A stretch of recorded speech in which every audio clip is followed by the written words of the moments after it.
না, চাপ দেওয়া হলে ভারত তো শুনেন একটা কথা বলি আপনাকে, সম্পর্ক আছে না, সম্পর্কে আপনার মানে ব্যক্তিতে ব্যক্তিতে সম্পর্ক আর রাষ্ট্র রাষ্ট্রের সম্পর্ক কিন্তু একভাবে আপনি ব্যাখ্যা করতে পারবেন না।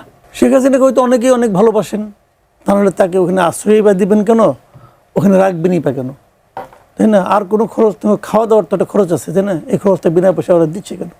নিশ্চয়ই ভালোবাসা আছে, কিন্তু ব্যক্তির প্রতি ভালোবাসা আর রাষ্ট্রের প্রতি ভালোবাসা এক জিনিস না।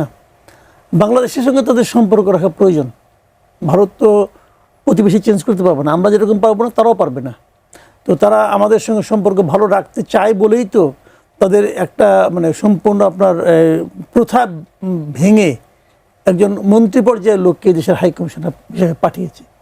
তার মানে কি তারা এই সম্পর্কটাকে, এই যে এই দেশের সঙ্গে সম্পর্কটাকে তারা গুরুত্ব দিচ্ছে, কাজেই তারা অবশ্যই সম্পর্কটা গুরুত্ব দিবে। আমাদের দিক থেকে যে আপত্তিটা জানানো হয়েছে সে আপত্তির নিশ্চয়ই কোনো রিয়াকশন হবে। একটু তো শুনলাম শাহেদ আলম বললে অনুষ্ঠান শুরুর আগে, এটা উনিই বলবেন যে কি তারা গুরুত্ব দিচ্ছে, ওনার কাছ থেকে শুনি। আর কিছু তো গুরুত্ব তারা দিবেই। তবে আমি পার্সোনালি যেটা মনে করি, আমাদের এখানে আদালতের একটা নিষেধাজ্ঞা আছে, শেখ হাসিনার কথা প্রচার করা যাবে না, শেখ হাসিনাকে কথা বলতে দেওয়া যাবে না, এই যে বিষয়গুলো, যে আমি না ব্যক্তিগতভাবে এটার পক্ষপাতী না, আমি এটা পক্ষপাতী না। আপনি শেখ হাসিনা এক জায়গায় কথা বলতে চাচ্ছে, বলুক না, বলুক না। যদি তাকে আপনি বলতে না দেন, তাহলে যে জিনিসটা হয় কি জানেন, তাহলে মনে করেন ওনার যারা সমর্থক আছে অথবা ওনার প্রতি যাদের একটা চিন্তা আছে, কি বলে শুনি, কি বলে শুনি, তারা হয়তো ভাববে কি হয়তো উনি এমন কিছু বলতেন যেটা নাকি এই সরকারের পক্ষে ধারণ করা সম্ভব হতো না।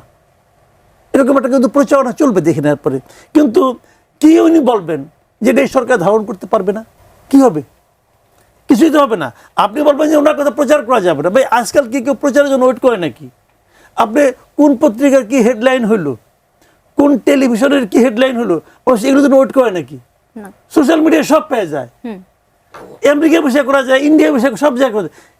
এরা যেটা করছে মানে এই যে কথা বলতে দেবে না, তার খবর প্রচার করা যাবে না, এই যে বলছি, এগুলো জানেন কি কতগুলি মাথা মোটা লোকের কাজ। সেক্ষেত্রে 5 আগস্ট একটি গুরুত্বপূর্ণ দিন, আমাদের হতে পারে গুরুত্বপূর্ণ দিন, তাতে কি আসে যায়? তাতে কি আসে যায়? সে 5 তারিখে বলুক, 6 তারিখে বলুক, 7 তারিখে বলুক, তাতে কি আসে যায়? সে যেটা বলবে বলতে দেন, বলতে না দিলেই বরং সমস্যা, বলতে না দিলেই বরং আপনার দুর্বলতাটা প্রকাশিত হয়। আমি মনে করি বলতে দেওয়া উচিত। বলেন ভাই, আপনি বলেন, কি বলবেন? আপনি যখন একটা কিছু বলবেন তখন তো এখান থেকে আরেকটা কথা উচ্চারিত হবে। ওনারা কি বলবে দেখেন, আমি হাইপোথেটিক্যালি বলি, আপনি দেখেন 4 তারিখ 24-এর 5ই আগস্ট তারা চলে গেছে, তারা এখনো বলে ওটা নাকি ষড়যন্ত্র। তারা একটা ষড়যন্ত্র তত্ত্ব সামনে নিয়ে আসছে। তারা এই কথাটা যত বেশি বলবে তত এই দেশের মানুষ বলবে ভাই ষড়যন্ত্র ছিল কিনা এটা আমরা জানি না, আমরা তো এখানে ছিলাম, আমরা তো মিছিলে ছিলাম, আমরা তো রাজপথে ছিলাম, আমরা কি ষড়যন্ত্র করছি? আপনি তো আমাদের তোপের আপনি মানে হারিয়ে গেছেন, কিন্তু আপনি ষড়যন্ত্র, কিন্তু যদি আপনি বলতে না দেন তাহলে কি হয়, ধীরে ধীরে ধীরে ধীরে কিন্তু এগুলি পঞ্জীভূত হতে থাকে। তখন মানুষ ভাবে এরা ভয়টা কিসের পায়, ভয়টা কোথায়? এটি সাসপেন্স তৈরি হয়। হ্যাঁ, এটা দরকার নেই দেখুন, আমি বুঝি না এগুলো কার মাথা থেকে বাইরেছে ভাই, আমার এটা বুঝে কুলায় না। তো আমরা আসি মানধাতার সিস্টেমে আছি, চলছে। পৃথিবীর কোনো দেশে এগুলো হয়? এই যে শাহেদ আলম তো আমেরিকা মানে দীর্ঘদিন ধরে আসে, জিজ্ঞাসা করেন তো ট্রাম্পকে নিয়ে কত কিছু করতেছে, তো কি যাতে কি ট্রাম্পের বিজয়কে ঠেকাতে পারছে? যা হবার তাই হয়। মানুষকে মানে আপনি শুনতে দেবো না, আমি কিছু এক জায়গায় আমার কান বন্ধ করে রাখবেন না, তোমার এটা শোনা যাবে না, তাহলে কি হবে? আমি একজনকে জিজ্ঞেস করি, ভাই যখন আমার কান বন্ধ করে রাখছিল তখন কি বলছে রে ভাই? ও তো ওর মতো বানায় বানায় বলবে, ও কিন্তু অরিজিনাল বলতে পারবে না, ও ওর মতো করে বলবে, ওটা হয়তো আমার জন্য আরো বেশি উত্তেজনাকর হবে। তো দরকার নাই। আমি জনাব শাহেদ আলম আপনার কাছে আসতে চাই। পররাষ্ট্র প্রতিমন্ত্রী শামা ওবায়দ যেটি বলেছেন যে এই আয়োজন নিয়ে ভারতকে তাদের অবস্থান পরিষ্কার করতে হবে, আপনি কি মনে করেন ভারত তার অবস্থান পরিষ্কার করবে? ভারতের অবস্থান এর মধ্যে পরিষ্কার করেছে বলে আমি জানি। আমি নিউজের একটা ফটোকার্ড আমি দেখাবো, যে ভারত ওখানে স্পষ্ট করে বলা হচ্ছে, আমি দেখিয়ে তারপর কথাটা বলি যে এটার আমি যখন আসি তখনকার সংবাদ হলো নিউজ বলছে যে ওরা এইখানে Hasina's press conference will be an online interaction. She will not be present physically or appear on the video. শারীরিকভাবেও থাকবেন না, ভিডিওতেও থাকবেন না। She is not allowed by the Indian government to participate any video interview. সরকার দ্বারা সেটার অনুমতি নাই। এখন এটার মধ্য দিয়ে একটা জিনিস যে বারবার এটা খুবই এম্বারেসিং শেখ হাসিনা এবং আওয়ামী লীগের রাজনীতির জন্য, যারা আশায় বুক বাঁধে, তিনি যে গৃহবন্দী আছেন 5 তারিখের পর থেকে, আমরা তো তার শাড়ির আঁচলটাও দেখি নাই গত 2.5 বছরে, যদি আমি ধরি 2 বছরের অধিক সময়ে শাড়ির আঁচলটাও পর্যন্ত আমরা দেখি নাই। উনি কি খাচ্ছেন না খাচ্ছেন, কে বাজার করে দিচ্ছে, উনি বাসা থেকে বের হইতে পারেন কিনা, কোনো ইনফরমেশন নাই। সো এখন যে তাকে এখন তাহলে অনেকেই প্রশ্ন করবে গৃহবন্দী থাকলে ফোনে কথা বলছেন কেন? দেখুন, একটা রাষ্ট্রীয় ইন্টারন্যাশনাল কনভেনশন আছে, এটা একেবারে নিজের বাক প্রকাশের যে ইন্টারন্যাশনাল স্বীকৃত অধিকার সেইটা রুদ্ধ হয় আর কি। আমাদের অনেক লোকজন জেলখানায় বসেও আত্মীয় স্বজনের সাথে কথা বলে, সেইখানে উনি তো জেল খায় না, গৃহবন্দী। তো সেই জায়গায় উনি হয়তো হোয়াটসঅ্যাপ ফোনটা অ্যাক্টিভ রাখতে পারছেন, কিন্তু আলটিমেটলি ওনার কোনো স্বাধীনতা নেই যে সেটা আবার এই মানে এই হাইপের সময় এসে আবার এস্টাবলিশড হলো যে she doesn't have any independence, তার কোনো স্বাধীনতা নাই। রাষ্ট্রীয় ইন্ডিয়ান গভর্নমেন্ট তাকে বলেই দিছে, এবং এটা বলার আগে 2 দিন আগেও তো সংবাদ হয়েছে যে ইন্ডিয়ান পার্লামেন্টের ব্যাখ্যা দেওয়া হয়েছে যে she can not allow political activities from Indian soil. এখন এইটা বলতে প্রথম কথা হচ্ছে ডিজাস্টার ফর আওয়ামী লীগ।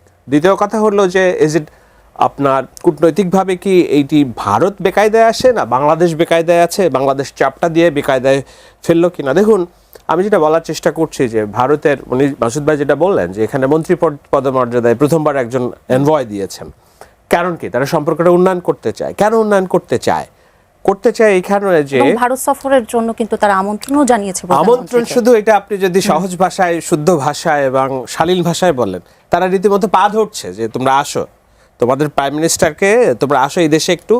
কারণ আপনাকে বুঝতে হবে যে আমাদের ভারত এবং বাংলাদেশের যে ট্রেড ডেফিসিট, এই ডেফিসিটটা কিন্তু ভারতের অনুকূলে, আমাদের প্রতিকূলে। মানে ভারত এইখানে যদি 40,000 কোটি টাকার পণ্য বিক্রি করে, আমরা ভারতে বিক্রি করতেছি 5-10 হাজার কোটি টাকা। তার মানে এইটা যদি বিক্রি এখানে না করতে পারে ওদের লস।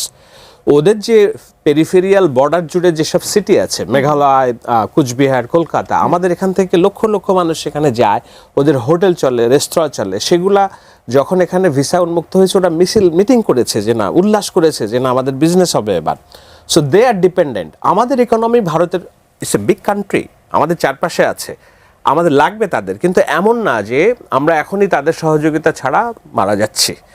আমাদের কিছু চাল ডাল পেঁয়াজ আমদানি করার লাগে, গরু তো আমরা আনি না তাদের কাছ থেকে। তো এখন আমাদের ওই বিকল্প রাউটগুলো তৈরি হয়ে গেছে, আমরা গম আনি আর্জেন্টিনা থেকে, ব্রাজিল থেকে, আমাদের নিজস্ব বিষয় আছে। সো বাংলাদেশের লাগবে ভারতের বন্ধুত্বপূর্ণ সম্পর্ক, কিন্তু বাংলাদেশের যতটা লাগবে ভারতের তার চেয়ে বেশি লাগবে। সেই কারণে ভারত এইখানে বাংলাদেশের চা অনুযায়ী কাজ করবে, এবং ওটাই হচ্ছে। আজকে যে ফরেন মিনিস্টার দেখে হয়তো এটা না বললেও ভারত এটা করতো, কিন্তু বলে ফেলেছে যেহেতু একটা আনুষ্ঠানিকভাবে সরকার ক্রেডিটটা নিতেই পারে কিংবা নিচ্ছে, যে তোমরা যদি একদিকে চাচ্ছ আমরা তোমাদের সাথে যাই, বাণিজ্য সম্পর্ক উন্নয়ন করি, আর তোমরা এখানে একজন ক্ষমতাচ্যুত প্রধানমন্ত্রীকে রেখে তোমরা আমাদের সাথে মাইন্ড গেম খেলছো, so we are not playing with you. যদি এরকম করো তাহলে আমরা তোমাদের সাথে উইল ফার্দার করব। আমি তো আজকে সংবাদ দেখলাম যে তারেক রহমান এখনো রিল্যাক্টেন্ট ইন্ডিয়া যাওয়ার ব্যাপারে, অনিচ্ছুক। এখন আমি আবার এটা যে খুব উচ্চস্বরে এটাকে আমি বলবো যে এটা সবার সাথেই সম্পর্ক দরকার আছে, কিন্তু ওই চোখে চোখ রেখে কথা বলার জায়গাটা আমার তৈরি করতে হবে যে no, you can not play with internal politics. আমার এখানে নাক গলাবে না। সো আমার একজন ফাঁসির আসামি আছে তোমার দেশে, সে তোমার পলিটিক্যাল কার্যক্রম চালাবে, আর আমি তোমার সাথে বন্ধুত্বপূর্ণ সম্পর্ক তৈরি করতে যাবো। নো। তো আমি হ্যাপি যে তারা চোখে চোখ রেখে কথাটা বলছে ভারতের সাথে যে no, you can not do that, এবং ভারত সেইটা বোর্ড ডাউন করেছে, আমি যদি একদম ক্লিন ভাষায় বলি।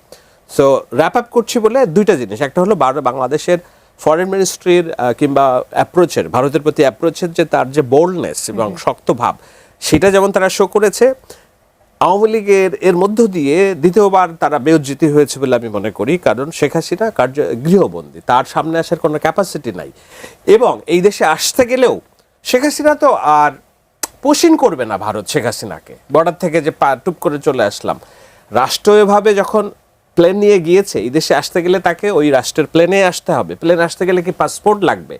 তার মানে তখন ভারতীয় গভর্নমেন্ট বাংলাদেশ গভর্নমেন্টকে বলবে যে আমার এখানে তোমার এক গৃহবন্দী আছে, তাকে আমরা ফেরত দিতে চাই, সে যেতে চায়, প্রসেস শুরু করো। তো নাহিদ তো ঠিকই বলেছে, শেখ হাসিনা যখন এয়ারপোর্টে নামবে স্ট্রেট ফাঁসির আসামি হিসেবে তিনি কন্ডেম সেলে যাবেন।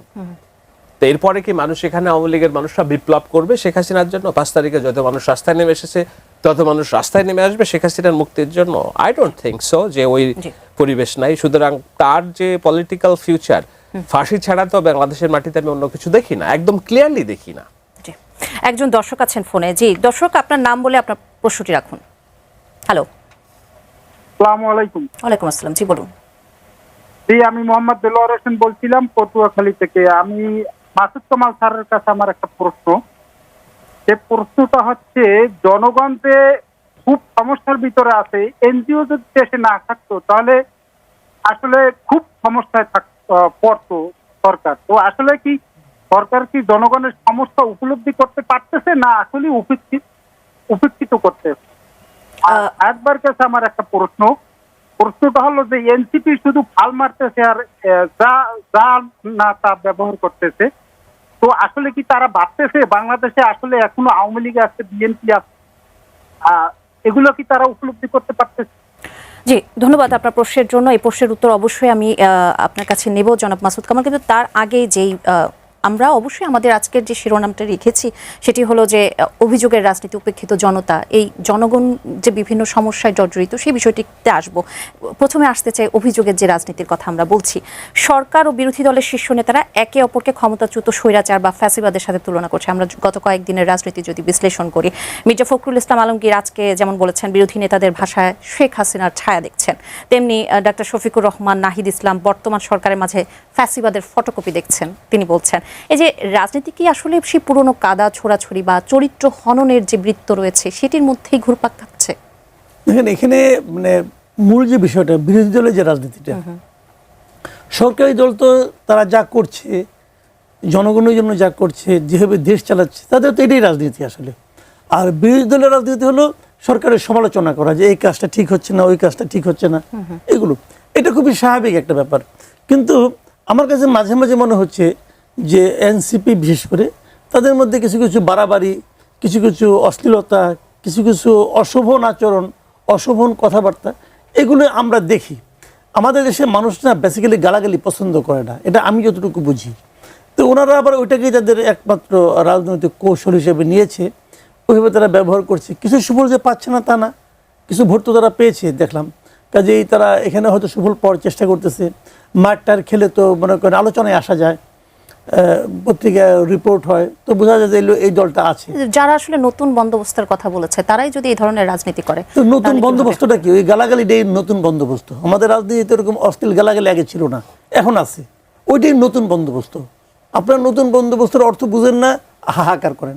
হাহাকার করতে কিছু নাই, ওইটাই নতুন বন্ধ। যা আগে ছিল না ওইটা তো নতুন। আগে রাজনীতিতে এরকম গালাগালি, অশ্লীল গালাগালি ছিল না, এখন আসছে। এইটাই নতুন বন্দোবস্ত। এভাবে ভাবেন, প্রশ্ন খুব সহজ হয়ে যাবে। আর অন্য যেটা হচ্ছে, যে কথাটা ওই দর্শকও বললেন, সেটা কিন্তু এর মধ্যে আছে যে সরকারি দলের পলিটিক্সটা কি। সরকারি দলের পলিটিক্স কিন্তু ভালো না। ভালো না কেন? তারা ভাবতেছে কি যে আমরা বিরোধী দলকে ট্যাকেল করতে পারছি, অতএব আমরা জিততেছি। বিষয়টা তা না। বিরোধী দল তাদের জন্য কোনো হুমকি না ভাই। 213টা আসন পাইছেন আপনি ভাই, এনে বিরোধী দলের কোনো হুমকি আছে নাকি? কিছু হুমকি নাই। তার হুমকি হলো জনগণ। আপনি জনগণকে কতটুকু সন্তুষ্ট করতে পারতেছেন দেখেন। এটা হলো এমন একটা পরীক্ষা, সরকার, প্রত্যেকটা সরকার প্রতিদিন পরীক্ষা অবতীর্ণ হয়, যার রেজাল্ট পরের দিন সকালে বেরিয়ে যায়। এমন একটা পরীক্ষা, যে পরীক্ষার ফল আপনাকে বলতে হবে না, জনগণই বলবে। আপনি যখন বলবেন আমি এই করছি, ওই করছি, সেই করছি, জনগণ করছে ভাই আমি টের পেলাম না কেন? আপনি এত কিছু করছেন, আমি টের পাই না কেন? এবং যদি জনগণ টের না পায় তাহলে কিন্তু আপনার কোনো কিচ্ছু টিকবে না। তখন কিন্তু তারা বলবে আগেই ভালো ছিলাম, বলবে ভাই আপনি ফেরতে পারবেন না। এটাই নিয়ম দুনিয়াতে। 24 অগাস্টে শেখ হাসিনা সরকার চলে গেছে দেশ থেকে, একদম বালির বাঁধের মতো তারা ভেঙে গেছে। তারপরে ইউনূস সরকার আসছে। ইউনূস সরকার এসে যদি ভালো চালাইতে পারতো, লোকে শেখ হাসিনার কথা ভুলেই যেত। তারা পারে নাই। যখন পারে নাই তখন মানুষ কিন্তু অতীতে আশ্রয়ী হয়েছে। এটাই হয়, দুনিয়ার নিয়ম। তারপরে এই সরকার আসছে। এখন এই সরকার যদি ভালো চালাইতে না পারে, লোকে কিন্তু অতীতের দিকে তাকাবে। সেই সময়টা কি 5 মাসের মধ্যেই 5 হয়? মাসের মধ্যে না, কিন্তু 5 মাসের মধ্যে এটা আরো সময় দিতে হবে। 5 মাস বা 6 মাস, মাত্র 6 মাস তো তারেক রহমান একটা অলরেডি টাইম লাইন দিয়েছিলেন, 180 দিনের। 6 মাস পরে আমরা দেখি উনি কি করেন। জি, কিন্তু মানুষ কিন্তু বেশি দিন অপেক্ষাও করবে না। আবার সরকার আবার আরেকটা জিনিস আছে, আপনি কি করতেছেন, কোন দিকে যাচ্ছেন, কিছু নমুনা কিন্তু মানুষ আবার টের পায়। মানুষ কিন্তু নমুনা দেখেও কথা বলে। কাজে যেমন ধরেন আমি একটা এক্সাম্পল দিতে পারি, কিছু ভালো জিনিসও আছে। মরিচের দাম বেশি বেশি তো 350 টাকা 400 টাকা কেজি। 100 টাকার মতো সরকার কিন্তু দেরি করে নাই, অলরেডি কিন্তু ডিক্লেয়ার করছে যে মরিচ আমরা আমদানি করবো। আমদানি করব। তো এই সিদ্ধান্তটা নিতে কিন্তু অনেক সময় হয় কি, এই সিদ্ধান্ত নিতে নিতে 15 দিন লাগে, কিন্তু এটা তো তা করে নাই, সঙ্গে সঙ্গে করছে। কিন্তু মরিচের দাম বাড়ার 3 দিনের মধ্যে তারা এই ডিসিশন দিচ্ছে। তো এগুলো কিন্তু মরিচ তো আসে নাই এখনো, কিন্তু মরিচও আসে নাই, দামও কমে নাই, কিন্তু মানুষ কিন্তু এটা বলবে যে দ্রুত সিদ্ধান্তটা আসছে। একদম। কিন্তু নমুনাটা কিন্তু টের পাওয়া যায়। অন্যান্য ক্ষেত্রে যেমন বিদ্যুতের দাম বেড়ে গেছে, গত মাসের বিদ্যুতের বিল নিয়ে হতাশ হয় নাই মানুষ, বিভ্রান্ত হয় না এমন লোক পাবেন না। তারা বলবে কিভাবে হঠাৎ করে বিদ্যুতে এত বেশি বিল আসলো কেন। আর যারা প্রিপেড করে তারা তো মহা আতঙ্কে আছে, তারা বুঝতেই পারতেছে না কবে আমার কার্ডের টাকা শেষ হয়ে গেলো। জি, তো এই যে বিষয়গুলো মানুষ এগুলো নিয়ে কিন্তু প্রশ্ন করতেছে অলরেডি। গ্যাস, রান্নার গ্যাস নাই, যাদের গ্যাসের লাইনে আছে, যাদের নাকি মানে চুলা আছে, গ্যাসের চুলা, যার মানে লাইনে গ্যাস যারা ইউজ করে, জিজ্ঞাসা করেন তো সরকার কি করতে পারতো। সরকার বলতে পারতো যে 1 মাস আমি কাউকে গ্যাস দিতে পারি না, রান্নার গ্যাস, অতএব 1 মাসের বিল আমি নেব না।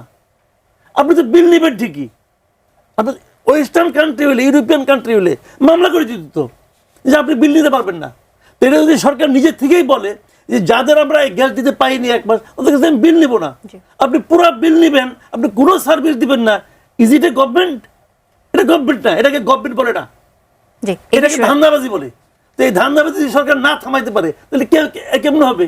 জি, এ বিষয়ে আমি অবশ্যই আসবো। জনাব শাহেদ আলম, প্রধানমন্ত্রী রাজনৈতিক উপদেষ্টা এবং বিএনপির সিনিয়র যুগ্ম মহাসচিব রুহুল কবির রিজভী বলেছেন, যেখানে তরুণ নেতাদের বক্তব্যকে অপসংস্কৃতি বলছেন, সেখানে তরুণ নেতারা বলছেন শেখ হাসিনাকে কপি করবেন না। এই যে পরস্পরকে স্বৈরাচারের রূপক বানিয়ে আক্রমণ করার চেনা কৌশল, এই বৃত্ত থেকে কি আমরা বের হতে পারবো না? এখন এটার জন্য আপনি আর কোন কোন ভাবে আপনি বুঝাইতে পারেন, তাই না? আমরা মাসুদ ভাই, আমরা সবাই গত 5 আগস্টের পর শেখ হাসিনা যাওয়ার পর থেকেই আমরা বলতেছি যে come on, we need to practice a new form of politics. সিনিয়রদের অবমাননা করা, এটা ওটা, দিস ইজ নট ইভেন জামাত ইসলামীও আমি বলবো যে মোটা দাগে তারা এইসব রেটোরিক্যাল পলিটিক্সের শালীনতা বজায় রাখার পক্ষে তাদের একটা অংশ আছে। কিন্তু যেটা হয় যে ধরেন বাঁশের চেয়ে কঞ্চি বড় হয়, যেটা হয়, হ্যাঁ, ধর্মের চেয়ে আগাছা বড় যেটা। তো জামাতের পালিত পুত্র হওয়ার পরেও জামাতের শীর্ষ নেতৃবৃন্দের মতো না, মানে এনসিপি যেটা হচ্ছে, তারা মানে তারা ওই নিজস্ব স্বতন্ত্র রাজনীতি করার চেষ্টা করতে যে কেউ আমাকে আগের দিন কে যেন বলছিল যে আচ্ছা বিএনপি কি তৃণমূল পর্যায়ে কেন কন্ট্রোল করতে পারছে না, এই যে 2-1টা বিক্ষিপ্ত হামলা হয়েছে, এগুলো কেন? তা আমি বললাম ইয়েস, এটা বিএনপির ব্যর্থতা। বিএনপি তার এই কয়েক কোটি সমর্থকের তৃণমূলকে তারা কন্ট্রোল করতে পারতেছে না, এটা তো বিএনপির ব্যর্থতা অবশ্যই।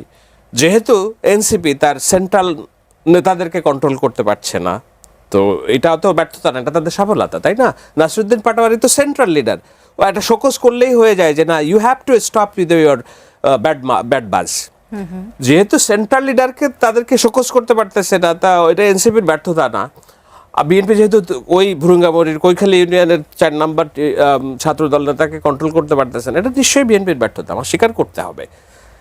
বিষয়টা হলো যে আপনি আর কতটা ভাবে বলতে পারেন না একটা রাজনৈতিক দলকে যে না, উই ডিপেন্ড অন ইউ, আমরা তোমার একটা গুড ফিউচার দেখি, সো বিহেভ।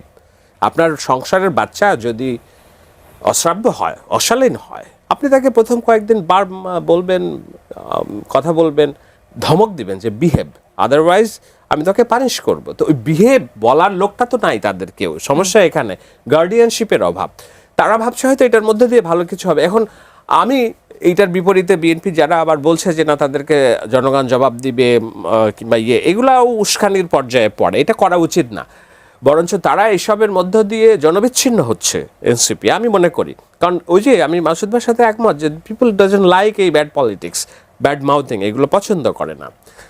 একটা বিষয়ে আমি না বললে না, ধরেন এই যে জিনিসপত্রের মানুষের যে নাভিশ্বাস উঠছে, ওইটা মাসুদ ভাই বলছেন আমরা এগুলো পপুলিস্ট যারা রাজনীতির পক্ষে কথা বলি, কিংবা আমিও যখন শেখ হাসিনার সমালোচনা করতাম হয়তো আমি এই কথাগুলো বলতাম।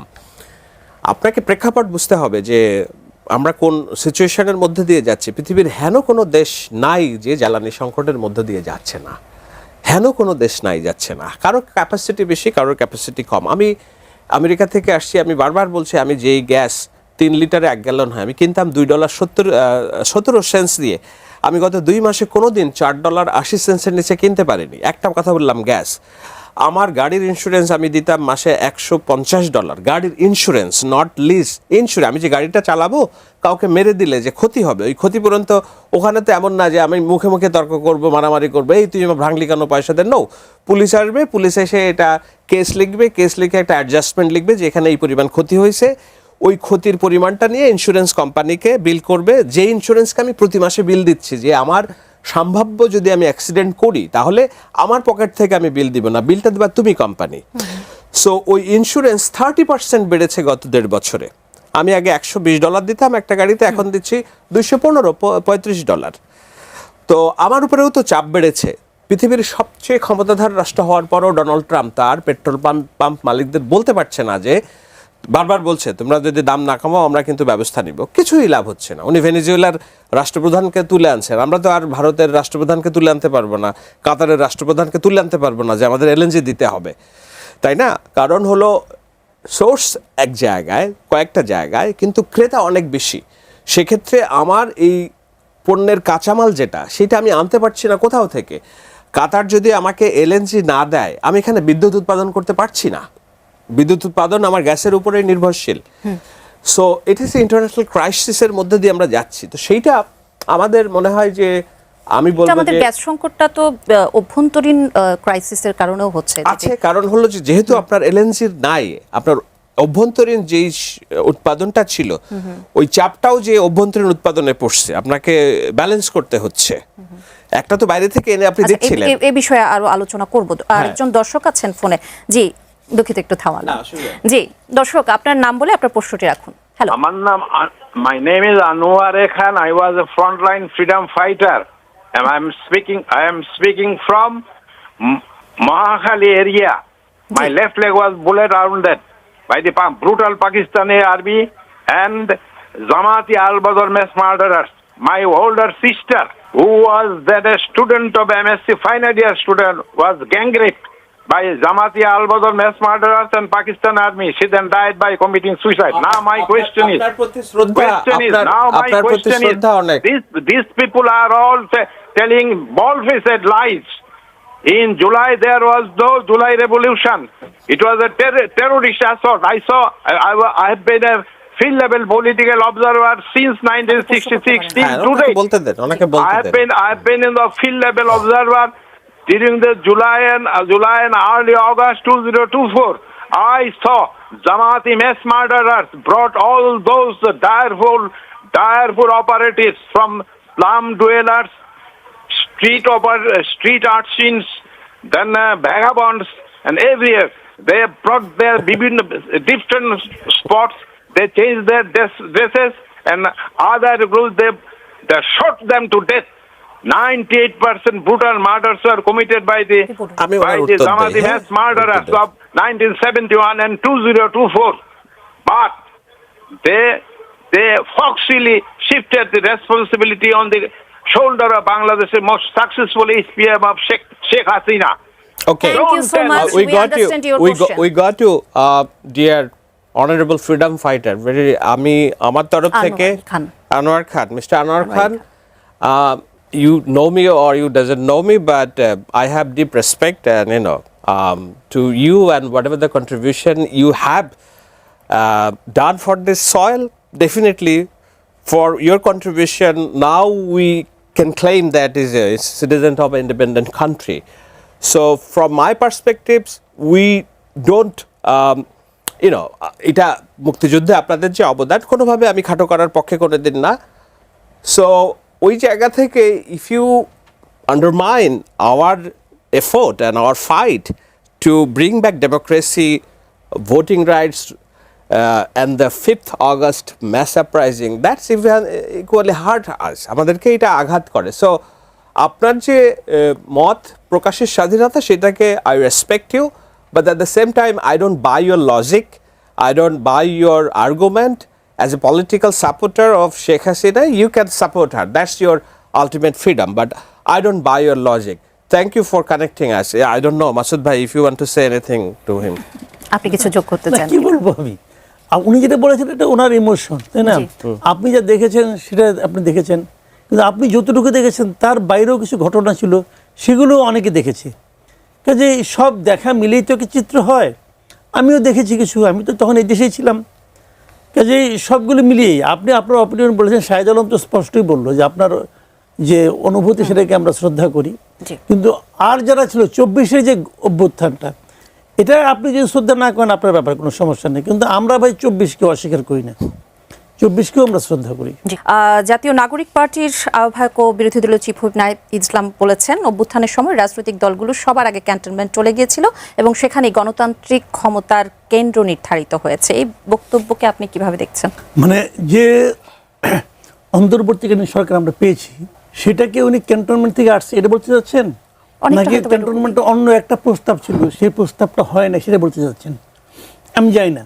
কিন্তু যদি ওখানেও হয়ে থাকে সেই সরকারও তো সে নাহিদ ইসলাম নিজেও ছিলেন না। কাজে অন্তর্বর্তীকালীন সরকারের সাফল্য বলেন ব্যর্থতা বলেন, এর দায় অন্য কারোর উপর চাপানোর আগে নিজের উপরে আগে চাপাতে হবে। উনি ওই সরকারের গুরুত্বপূর্ণ ব্যক্তি ছিলেন, উনি একা না, ওনার আরও 2 সহকর্মী সেখানে ছিলেন।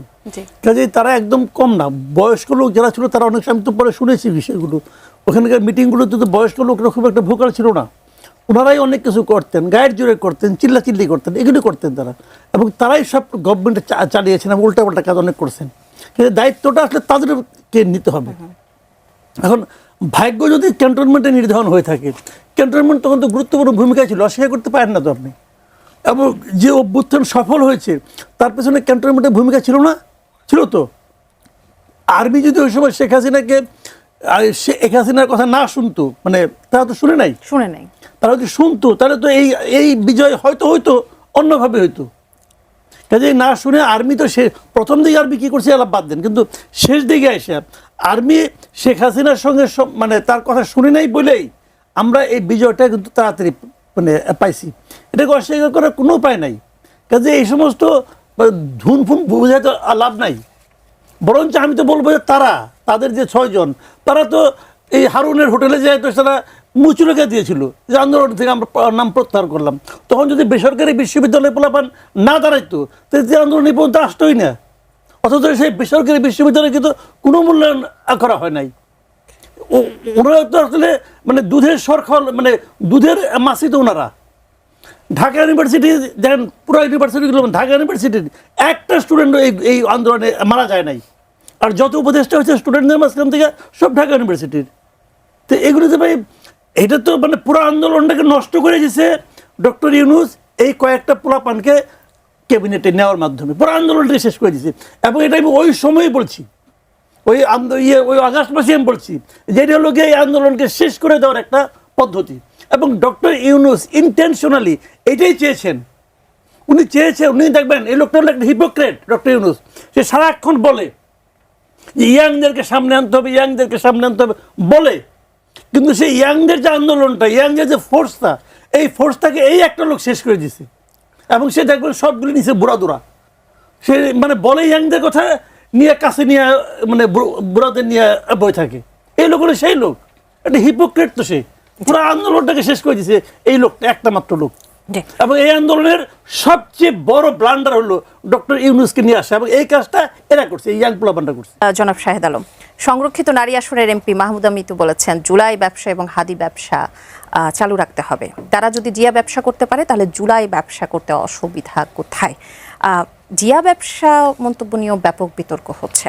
এই যে নতুন রাজনৈতিক সংস্কৃতির প্রতিশ্রুতি দেওয়া ব্যক্তিবর্গরাই যদি এই ধরনের রাজনৈতিক বার্তা দেয়, তাহলে কি সেটি তাদের নতুন বন্দোবস্তের যে বার্তা আছে সেটিকে দুর্বল করে না? এটা আবার ওই ব্যাক টু দ্য প্যাভিলিয়ন, আগের প্রশ্ন যার কথা বললেন মাননীয় সংসদ সদস্য, মাননীয় বলছে যেহেতু জামাত তাকে সংসদ সদস্য বানিয়েছে, এটাও বলছি ইন্টেনশনালি, কারণ এটা সে এনসিপির সংসদ সদস্য না, সে জামায়াতের সংসদ সদস্য। আপনি একটা ভিডিও দেখেন না, হামিদুর রহমান আজাদ, উনি বলছেন যে আধা জামাত আধা এনসিপি, তোমাকে দিচ্ছি কিন্তু তুমি তো আমাদেরই। জামাতের সমর্থনে যিনি সংসদ সদস্য হয়েছেন উনি তো জামায়াতের কথা বলবেন। সেক্ষেত্রে বলতে পারি আমরা জোটের যেহেতু ছিল তারা, হ্যাঁ, বাট ওনাদের সমস্যা একটা, সেটা হলো যে ওনারা ওই জামাত থেকে আলাদা দাবি করেন নিজেদেরকে, কিন্তু জামাতের যে রাজনীতিটা করার কথা, জামাত তো খুব শ্রুড পলিটিক্যাল পার্টিস। শ্রুড বলতে আমি বলছি বিচক্ষণ। আপনি দেখবেন 5 তারিখের আগে আমরা যখন জামায়াতের রাজনীতির বিরুদ্ধে কথা বলছি, ধরেন আমার চারপাশে খুব কম মানুষকে পেয়েছি যারা ওই জামাত বিরোধিতাকে সমর্থন করত। তাদের একটা বড় অংশ এখন সরকারে ঢুকে গিয়েছে, তারা যে সময় জামাতের পক্ষে যারা ছিল। আবার সোশ্যাল মিডিয়াতেও যাদের আমরা দেখছি যে আমাদেরকে ডিমিন করার চেষ্টা করেছে জামাত বিরোধিতা করি বলে, তারা এখন আমাদের চেয়েও বড় সরকারের শুভাকাঙ্ক্ষী হয়ে গিয়েছে। মানে সরকারের তো জামাতের এই সুবিধাটা আছে যে নিজেকে লুকিয়ে ফেলা এবং আপনার ঢুকে যাওয়া গুপ্ত। এখন জামাত তো শ্রুড পলিটিক্যাল পার্টি হিসেবে তাদের তো they have billions of dollar business in this country, এবং অনেক রকম সোশ্যাল অর্গানাইজেশন আছে, হাসপাতাল, এটা ওটা আছে। সো তারা গভর্নমেন্টের সরাসরি সমালোচনা করে কনফ্রন্টেশনে যে গভর্নমেন্টকে যে বিরক্ত করবে সেটা না করে কিভাবে গভর্নমেন্ট থেকে সুবিধা নেওয়া যায় সেটার রাজনীতি তারা করছে। কিন্তু তাদের তো আবার রাজনীতি করে টিকেও থাকতে হবে। সে কারণে ওই মাহমুদা মিতু কিংবা পাটোয়ারিদের মতো কিছু কিছু মানুষকে তারা দিয়ে রাজনীতিটা করাচ্ছে, যে যেন সরকারকে, মানে যে কথা তারা বলতে পারে না সেটা যেন এরা বল। এখন এরা এই ভেবে দাবার গুটি হিসেবে ব্যবহৃত হচ্ছে কিনা, এদেরকে মই দিয়ে গাছের মগডালে উঠাচ্ছে কিনা জামাত, এবং মগডালে ওঠার পরে তারা হয়তো ভাবছে যে না, তারা গাছ জয় করতে পারবে, দাবার গুটি হিসেবে তারা নিজেই কিং হতে পারবে। ওই যে আমি বারবার বলছি যে একটা ইন্টারনাল পাওয়ার স্ট্রাগল আছে, যে জামায়াতের রাজনীতি স্ট্রং হলে, এনসিপির রাজনীতি স্ট্রং হলে জামাতের রাজনীতি নাই হয়ে যাবে। কারণ হলো জামাতের ওই যে পলিটিক্যাল যে স্ট্রাকচারাল বেজ আছে গ্রামগঞ্জে মাঠে ঘাটে, এটা তো এনসিপির নাই। এনসিপির আবার ফেস আছে, পরিচিত কিছু মুখ আছে। তো এনসিপির দরকার হচ্ছে জামাতের স্ট্রাকচারাল পাওয়ার, গ্রামগঞ্জের মাঠে ঘাটের শক্তি। আর জামাতের দরকার হলো এনসিপির তরুণ মুখগুলোকে সামনে রেখে জুলাই বিক্রি টিক্রি ব্যবসা করে একটা বিরোধী দল হিসেবে টিকে থাকা। তাদের তো সেই ক্যালিবার নাই, তারা ওই বিরোধী দলের রাজনীতিটা করতে পারছে না, বরঞ্চ তারা একের পর এক পতন হচ্ছে। তাদের নারী ঘটিত অনেক বিষয়, বলাৎকার, এসব নানান আপনারা দেখতে পাচ্ছেন সোশ্যাল মিডিয়ায়। সেক্ষেত্রে জামাতের যে রাজনীতি, শ্রুড পলিটিক্স, সেটা এনসিপিকে দিয়ে করাচ্ছে। আর এনসিপিও করছে, তারা ভাবছে যে এর মধ্য দিয়ে হয়তো জামায়াতের যে পলিটিক্যাল স্ট্রাকচার আছে গ্রামগঞ্জে সেটার কন্ট্রোল তারা নিতে পারবে, নিতে একটা পর্যায়ে জামাতকে তারা সাইড করে দিবে। আপনি যখন প্রসঙ্গগুলো টানছেন, একটি প্রশ্ন আমি আপনাকে করতে চাই। আপনি দুদিন ধরে ফেসবুকে দেখেছেন যে সমকামিতাকে ঘিরে ঢাকা বিশ্ববিদ্যালয়ের ছাত্র সংগঠনগুলো পাল্টাপাল্টি অবস্থান দেখা গেছে। এমন পরিস্থিতিতে যে ঢাকা বিশ্ববিদ্যালয় ক্যাম্পাসের যে শৃঙ্খলা রয়েছে বা ন্যায়সঙ্গত তদন্তকে নিশ্চিত করা দরকার কিনা প্রশাসনের, বা যে অভিযোগটি উঠেছে সেটির সত্যতা নিরূপণে কি করা উচিত? এখন এটা খুবই আমি ট্যাক্টফুলি বলতে চাই বিষয়টা, যেটা হলো আমি যেহেতু হিউম্যান রাইটস নিয়ে কাজ করি, অনেক সময় আমাদের সোসাইটি সমকামিতা পারমিট করে না, এটা আমাদের ধর্মও করে না। যে এই ধর্মের রাজনীতি যারা করে তারা করে, কিন্তু দেখাচ্ছে যে যাদেরকে গ্রেপ্তার করা হয়েছে কিংবা যাদের বিরুদ্ধে অভিযোগ, তারা তো কেউ সাধারণ ছাত্র না। শিবিরের এজিএস এর রুম থেকে করা হয়েছে, এবং ওই দুইজন সাধারণ ছাত্র না, তাদের প্রত্যেকের নুরানি চেহারা আছে, ইসলামী পরিধান পোশাক পাঞ্জাবি আছে, এবং বোঝাই যাচ্ছে যে তারা ইসলামী রাজনীতির সাথে সংশ্লিষ্ট। সুতরাং সাধারণ ছাত্রছাত্রীদের একটা অংশ তারা খেপে গিয়েছে, এবং এটা নিয়ে একটা অনাকাঙ্ক্ষিত পরিস্থিতির সৃষ্টি হয়েছে। এর আগে আমরা কি দেখেছি যে দেখুন, এই শিবিরের সমর্থিত যে প্যানেল ঢাকা বিশ্ববিদ্যালয়ের এই সরকার ক্ষমতা নেওয়ার শুরুর দিকে একটা ওই যে LGBTQ এর একটা সমাবেশ হচ্ছিল, সেখানে এদের সবাইকে পিটাইছে। এখন তাদেরও তো একটা ক্ষোভ আছে, রাগ আছে, যে তারা প্রকাশ্যে একটা দাবি নিয়ে একটা মানববন্ধন করছে, সেটা তোমরা সহ্য করো নাই, কিন্তু তোমরা পাঞ্জাবি পরে দাড়ি টুপি অবস্থায় একটা বিশ্ববিদ্যালয়ের হলে এই কাজ করো কিভাবে? সো এইসব আমি বলছি ইন্টারনাল অনেক বিষয় আছে। আমার জায়গা থেকে এটি নিয়ে খুব কমেন্টস করা ঠিক হবে না, মানে এটা খুবই বিষয়, মানে আমি এটাকে কি বলে, আমার ধারণা যে এই বিষয়গুলা ইটস এ কন্টিনিউশন অফ যেগুলো আমরা দেখছি ক্রমাগত, গাজী নজরুল ইসলাম থেকে শুরু করে ওদের রনি একটা খুবই বলছেন যে এদের হাত থেকে তো মানে মেয়ে ছেলে কেউই নিরাপদ না একটা অবস্থা, এরকম অবস্থার মধ্য দিয়ে মাদ্রাসার শিক্ষার্থী। তো এই জিনিসগুলো একে একে প্রকাশিত হচ্ছে। এখন আমাদের এটা বিশ্বাস যে তারা একটা নিজস্ব শুদ্ধি অভিযান পরিচালনা করবেন এবং স্ক্রুটিনাইজেশনস করবেন যেন ফার্দার এই কেসগুলো তাদের রাজনীতিকে আরো বেশি গহ্বরে না নিতে পারে। জি ধন্যবাদ। শাহেদ আলম যেটি বলছিলেন যে জামাতের মধ্যে শুদ্ধি অভিযান শুরু করা দরকার, বিশেষ করে সাতক্ষীরার গাজী নজরুলের বিষয়টি এবং ঢাকা বিশ্ববিদ্যালয়ে যে সমকামিতার ইস্যুটি উঠল, সবকিছু মিলে কি আপনিও কি মনে করেন যে জামাতে ইসলামের মধ্যে আসলে শুদ্ধি অভিযান শুরু করা উচিত? বললে ভালো, কিন্তু আমার প্রশ্ন হলো কি, শুদ্ধি জিনিসটা কি? মানে কীভাবে তারা মানে শুদ্ধি অভিযান করবে? সবাইকে ডেকে বলবে যে তোমরা সবাই শুদ্ধ হয়ে যাও, এই আকাম আর করো না, এটা বলবে? আর এই আকাম যে একবার করে সেখান থেকে বের হওয়ার কোনো উপায় আছে? এটা তো বেকের নেশা, এটা তো মাদকের চেয়ে বড় নেশা। এখান থেকে কীভাবে তারা হবে, বের হবে? যেটা বলবে যে আমার ডেকেছে, এটা কি জানেন? বলবে আরো সাবধানে করবা, গোপনে করবা, প্রকাশ যেন না হয়, এটা বলবে। তো ওটা বললে আমার লাভ কী হলো? আর তো ভয়ঙ্কর অবস্থা তৈরি হবে। দেখেন আমি একটা কথা বলি আপনাকে, গাজী নজরুল ইসলাম এমপি সাহেব, উনি একবার ধরা খেয়েছেন, খেয়ে নিয়ে বলছেন যে এটা আমার সেকেন্ড ওয়াইফ। প্রথমত কথা হলো, উনি কি এই কাম প্রথম জীবনে করছেন? তারপরেও ভিডিও এর আগে উনি করেন নাই? এটা কি একদিনে হয় নাকি? বয়স হয়ে গেছে 75, এই 75 বছর বয়সে সে এতদিন খুব ভালো ছিল, এই 75তম জন্মদিনে এসে সে খারাপ হয়ে গেল। এটা হয় রে ভাই? সেটা অনেক বছর ধরে করতেছে। আপনি আজকে ঘোষণা দেন না, আজকে সরকার বলুক যে যত লোকের সঙ্গে গাজী নজরুল মিশছে তাদের সমস্ত মেয়েরা এসে আমাদেরকে দেখ, তাদের বক্তব্য দেখ, তাদের সমস্ত কাহিনী বলুক, প্রত্যেককে 1 লাখ করে টাকা দেবো, খালি বলুক। দেখেন কত লোকের লাইন ধরে যায়। দেখেন তো জামাত একদিন এটা বুঝে নেই কেন? যদি না বুঝা থাকে, জামাত এমন একটা পার্টি, ক্যাডার ভিত্তিক পার্টি, পার্টির যে কোনো সদস্যের জীবনযাপন পর্যন্ত ওদের কাছে মুখস্থ। তো ওরা এগুলো জানতো না, তো যাই না তারা করতে দিছে। এখানে দেখেন ঢাকা ইউনিভার্সিটিতে বা ইউনিভার্সিটিতে আমিও পড়তাম, আমরা তো হলে থাকতাম। ওই ছেলে এজিএস ওই হলের, তো ওর হলে ওর মামা আসছে, মামা তো আসতেই পারে না আইন অনুযায়ী তো তোমার রুমে কেউ থাকতেই পারবে না। সে আরেকজনকে নিয়ে আসছে, মানে মামা তার গেলমানকে নিয়ে আসছে, আইনে নিয়ে এসে আকাম করছে। ধরা খাইছে দিকে তো ও রুমমেট এসে পড়ছে, ধরা পড়ে গেছে।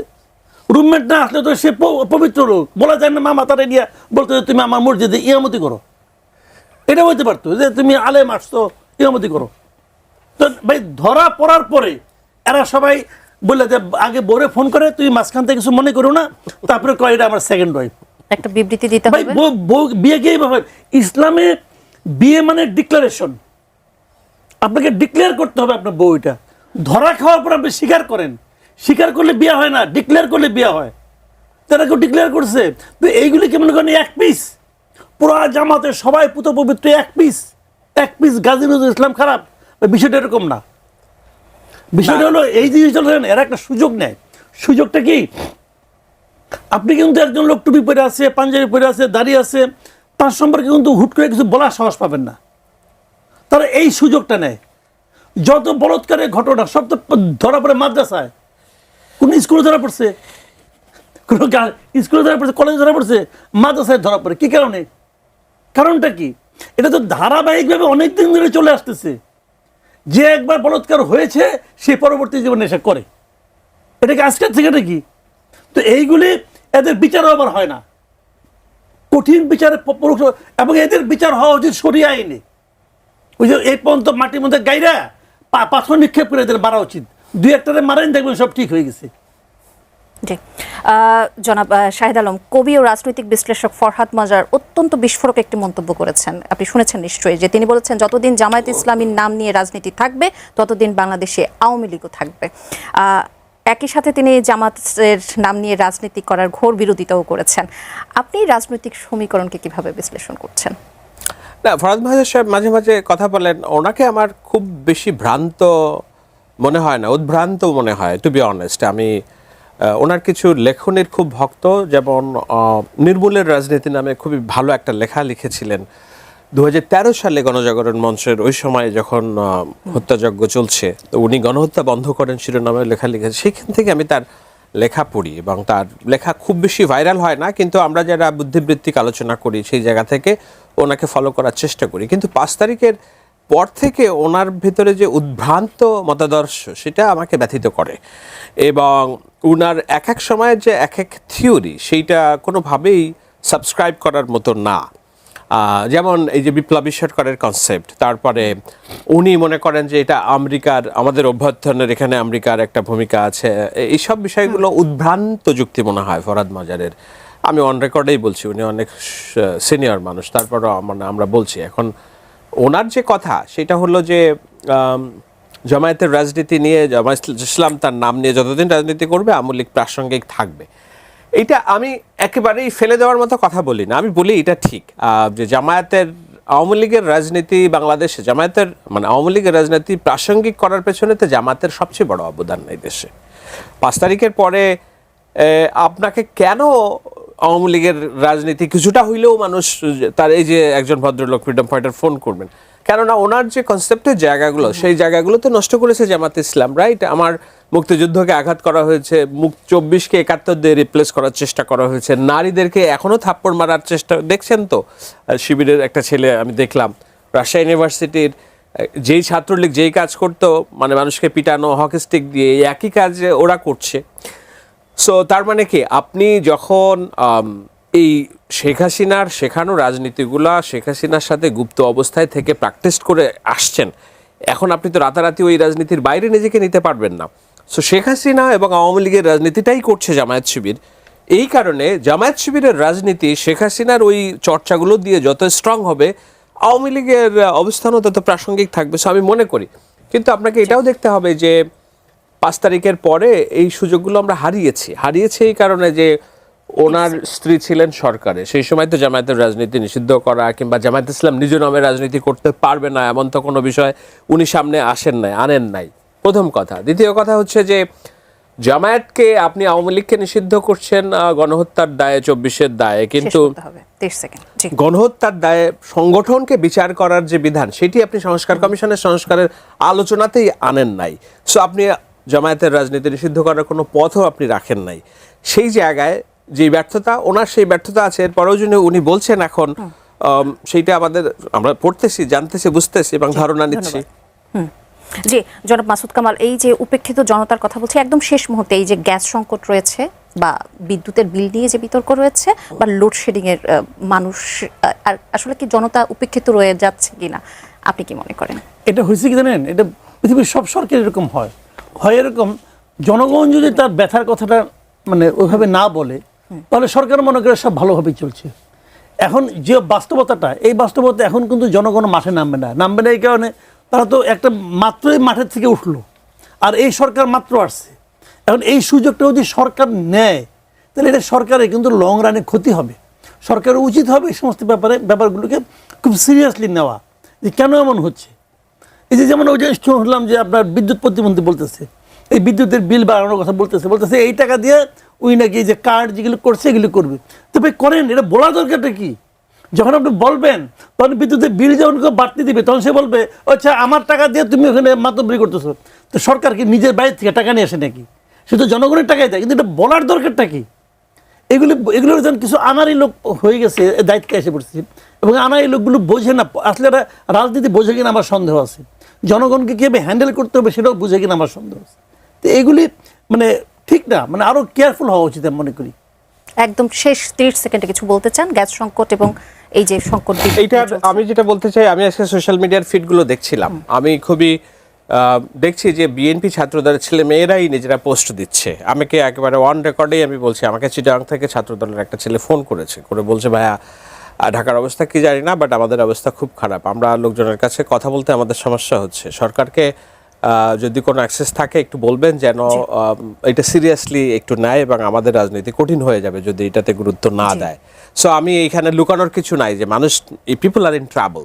গভর্নমেন্টের যে যারা দায়িত্ব আছে নিশ্চয়ই তারা অনেক মেধার লোকজন নানান জায়গায় আছে, তারা খুব দ্রুত এটা সলিউশন বের করবে। এট দ্য সেম টাইম আমি আশা করবো যে পাবলিকের যে ধৈর্য, ইন্টারন্যাশনাল ক্রাইসিস, এগুলোও মাথায় যেন রাখেন। অসংখ্য ধন্যবাদ।